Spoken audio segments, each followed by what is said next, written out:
আকর্ষণ করে বলছি, আমাদের কিন্তু পর্যাপ্ত পরিমাণ আসন রয়েছে।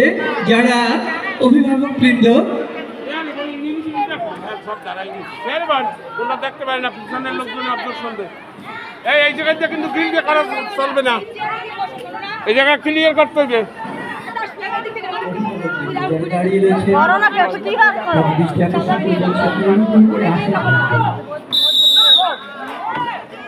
বাঁশির শব্দ শুনে প্রতিযোগীরা সেই চকলেট নিয়ে দৌড়ে ইতিমধ্যে চলে এসেছে। একজন প্রতিযোগী চলে এসেছে এবং অন্যান্য প্রতিযোগীরা প্রাণপণ চেষ্টা চালিয়ে যাচ্ছে।